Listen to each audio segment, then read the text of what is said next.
सबा जी, आपने अपने करियर का start as a newscaster किया था, तो आपको अपने ज़माने की न्यूज़ कास्टर्स की खबरें पढ़ने का अंदाज अच्छा लगता था या आजकल की न्यूज़ कास्टर्स का लहजा ज़्यादा बेहतर लगता है? ये ना क्या मिलते हैं ब्रेक के बाद। हाँ, ये तो खुद भी वैसे बोल रही हैं। हाँ। नहीं, मुझे तो अपने न्यूज़कास्टर हाँ, ये न्यूज़कास्टर ही है ना। मुझे तो अपने ज़माने की जो न्यूज़कास्टर्स थी ना वो पसंद थी। आजकल तो समझ नहीं आता कि वो एक्टिंग कर रही हैं कि खबरें पढ़ रही हैं। हमारे ज़माने में था कोई गम की खबर होती थी तब भी हम नॉर्मल होते चूंकि आप अदाकारा भी हैं, अगर मैं आपसे ये रिक्वेस्ट करूं कि आजकल खुशी की खबर कैसे पढ़ी जाती है? आजकल तो बस यहाँ से स्टार्ट करते हैं, फिर उसको यहाँ ले जाके फिर ऐसे स्क्रिप्ट के बगैर अगर आप पढ़ना चाहें। हाँ, आज हम आपको बताते चलें कि सबा फैसल के बेटे की शादी हुई और उस शादी में फला फला फला आर्टिस्ट को देखा गया और ये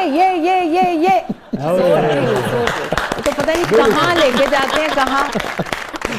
यहाँ तो आजकल हर खबर जो है ना ब्रेकिंग न्यूज है। हमारे जमाने में ब्रेकिंग न्यूज होती थी तो बहुत रेयर होता था कि ब्रेकिंग न्यूज है। जी, एक मरतबा फिर जबरदस्त पब्लिक की तरफ बढ़ते हैं। सुना है सब्बा जी आप खाने की बहुत शौकीन हैं और अगर सेट पे खाना लेट हो जाए तो आप तूफान बर्पा कर देती हैं कि जब तक खाना नहीं आएगा मैं शूटिंग शुरू नहीं करूँगी। ये इनको कौन खबरें पहुंचा रहा है? ये मैं खाने पर कभी भी चीखूं चिल्लाऊंगी नहीं। बहुत मुझे वो आर्टिस्ट अच्छे नहीं लगते जो खाने की वजह से सेट पर ऊंची बोलें या आप स्पॉट बॉय को कुछ कहें, या मुझे बहुत बुरा लगता है। अगर कभी ऐसा होगा तो मैं खुद आराम से अपने ड्राइवर को पैसे दूंगी कि भाई मेरे, या मैं कुछ ऑर्डर कर लूंगी। आजकल आप ऑर्डर करें, आपको मिल जाता है सब कुछ। तो ये बहुत। वैसे आप खाने की शौकीन है?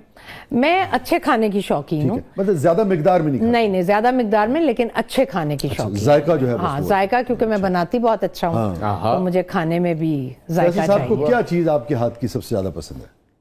कभी कभी नसीब होता जो मर्जी लग जाए। जो भी बना दूं उनको अच्छा लगता है। आलू गोश्त बहुत अच्छा, मैं देसी खाने बहुत अच्छे बनाती हूँ। मैं बिरयानी, निहारी, आलू गोश्त और चिप चिप वाला पुलाव गोश्त का, और सब खाने उन्हें अच्छे लगते हैं। गोभी गोश्त, करेले गोश्त। सुभान अल्लाह, क्या कहने।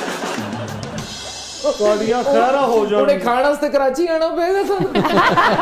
नहीं, घर मेरा इधर है, मैं अपने घर आई हुई हूँ। आप आए, आपको खिलाऊंगी मैं। शायद प्रोग्राम बना लो। हाँ बिल्कुल। रोज रोज नहीं आते करेले गोश्त, गोभी गोश्त नहीं, दस्ती गोश्त है ना। वाह, दस्ती बेटा घर से बाहर निकाल देंगे आपको, निकल जाएगा। कोई रिग्रेट, कोई अफसोस जिंदगी में सबा? शायद बच्चों को मैंने बहुत कम टाइम दिया। मैं अपने काम में लगी रही, और वैसे तो मैंने बच्चों को जब तक के बच्चे इंडिपेंडेंट नहीं हो गए स्कूल जाने में, या मैट्रिक में नहीं आ गए, या ओ लेवल में नहीं आ गए, तब तक तो मैंने बच्चों को टाइम दिया। उसके बाद बच्चों से ज़्यादा मुझे सादिया का होता है कि सादिया की जब शादी हुई और उसके बाद फ़ौरन बाद मैं कराची चली गई।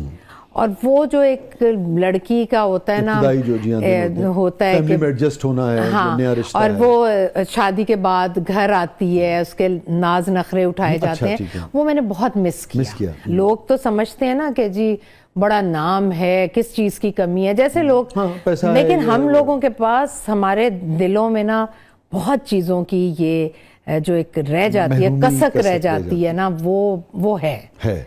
हमें बड़ी भारी कीमत अदा करनी पड़ती है फेम की। कभी सादिया ने आपसे ऐसे गिला किया कि अम्मा? बहुत किए उसने गिले। वो तो मुझसे बहुत नाराज रहती थी। और आपको पता है, जब उसका बेटा हुआ तो मैंने उसे प्रॉमिस किया कि मैं पूरे 2 महीने के बाद कराची जाऊंगी। उसने कहा अम्मा देख लें, आप प्रॉमिस ना करें, आप चली जाएंगी। मैंने कहा नहीं। तब मेरा कुछ उससे पहले मुझे कोई इंजरी हो गई थी, तो मैंने कुछ उस ड्रामे को उतना टाइम नहीं दिया।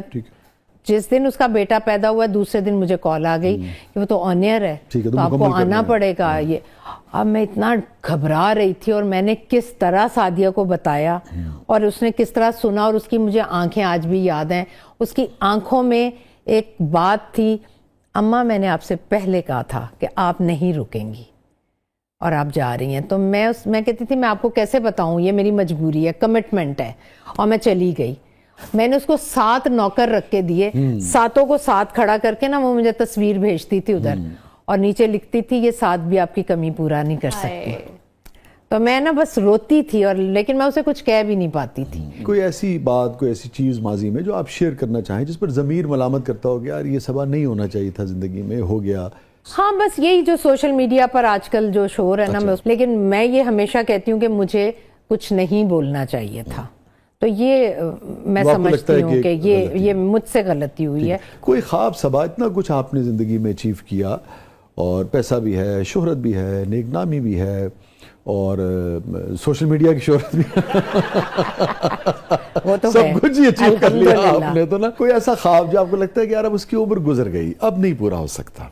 मैं हमेशा सोचती हूँ कि मेरी अम्मी अगर हयात होती और इस वक्त मेरे पास होती या हमारे साथ होती, तो मैं उनकी वो हर ख्वाहिश पूरी करती, जो कि उनकी बहुत उस वक्त हमें बहुत बड़ी ख्वाहिशें लगती थी, लेकिन वो बहुत छोटी छोटी सी थी। अच्छा, आपने वालदा का जिक्र किया, तो किस मौके पे, किस कामयाबी के या दुख के या किस मुश्किल में सबसे ज़्यादा आपको अपनी माँ याद आई? हालांकि खुद आप बड़ी ताकतवर मजबूत औरत हैं। मेरे भाई की बेटी की शादी थी, वो मम्मी की बहुत लाडली थी। मेरे भाई की बेटी, वो उनके साथ ही रहती थी, और जब उसकी शादी हुई थी ना, तो मैं ऐसे ज़ारों के तार रो रही थी मेहंदी पर।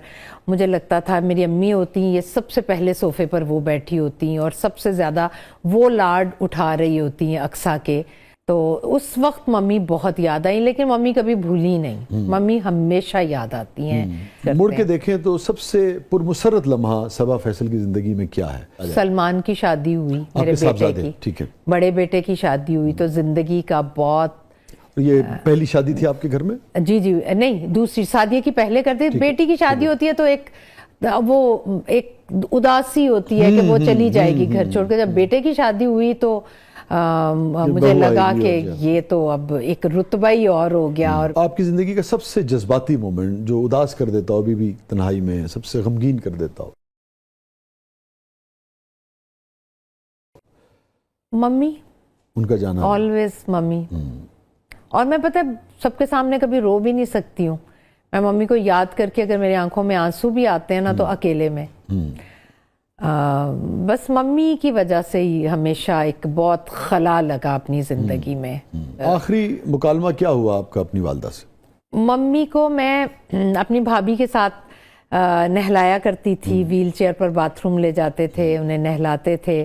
फिर जब मैं निकाल के लाती थी, मम्मी को खुशबुएं, परफ्यूम्स बहुत पसंद थे, तो ला के जब उनको तैयार करती थी, सामने शीशा था तो उन्हें मैंने तैयार किया, भाभी ने और मैंने परफ्यूम और सब लगाया, और मम्मी रिस्पॉन्ड नहीं करती थी कभी। तो मैंने ऐसे शीशे की तरफ देख के कहा, मैं कहा अम्मा देखें आपसे इतनी प्यारी खुशबू आ रही है, आप देखें कितना आपका चेहरा। मम्मी बहुत एक हसीन औरत थी, मम्मी बहुत खूबसूरत थी, और बीमारी में भी उनकी खूबसूरती ख़त्म नहीं हुई थी। तो मैंने कहा देखें कितना आपका चेहरा चमक रहा है, आपको खुशबू आ रही है ना। तो कुछ नहीं बोल सके, और मुझे ऐसा लगा कि उन्होंने मेरी बात सुनी और समझी, और उन्होंने किया। अच्छा, वाह। ऐसे किया उन्होंने, तो मैं तो निहाल ही हो गई खुशी से कि मम्मी ने मेरी बात सुनी है, उन्होंने जवाब दिया है। तो वो भी बड़ा नक्श हो गया मैं सोचती हूँ। हाँ, उनकी बीमारी की बहुत सारी बातें हैं जो नक्श हो गई मी है। बहुत प्यारी हस्ती होती है जी माँ जैसा तो कोई भी नहीं है। कोई ऐसी बात सबा जो आप अपनी वालदा से, वालिद से या किसी और रिश्ते से, बाज़ औक़ात लोग राब्ते में नहीं रहते, दुनिया से चले जाते हैं, होता है कि यार अगर होते या आज होती तो मैं ये बात कहना चाहती थी उनसे या कहती? मेरे ख्याल में मम्मी से कभी मैंने कोई दिल की बात छुपाई नहीं थी। और किसी से फैसल को हमेशा लगता है कि वो ज़्यादा मोहब्बत करते हैं और मैं कामों में बिज़ी हो गई हूँ, तो मैं उतनी तवज्जो नहीं देती। नहीं फैसी, मैं आज भी आपसे बहुत मोहब्बत करती हूँ, इसलिए कि आपके दम से मेरे बच्चे हैं, मेरा घर है, मेरी फैमिली है, तो आपसे तो मैं आज भी बड़ी मोहब्बत करती हूँ। और इस उम्र में ना मोहब्बत से ज़्यादा केयर की ज़रूरत होती है, तो मैं आपकी केयर ज़्यादा करती हूँ। वाह। तो और अब तो अलल ऐलान कह दिया आज। अब तो अलल ऐलान कह दिया, तो वो बड़े खुश हो जाएंगे, क्योंकि उनसे मैं हमेशा एक बात करती हूँ, वो हमेशा लफ्ज़ बोलते हैं आई लव यू, तो मैं कहती हूँ मुझे ना लफ्ज़ों की बजाय मुझे लगता है कि प्रैक्टिकल करके बता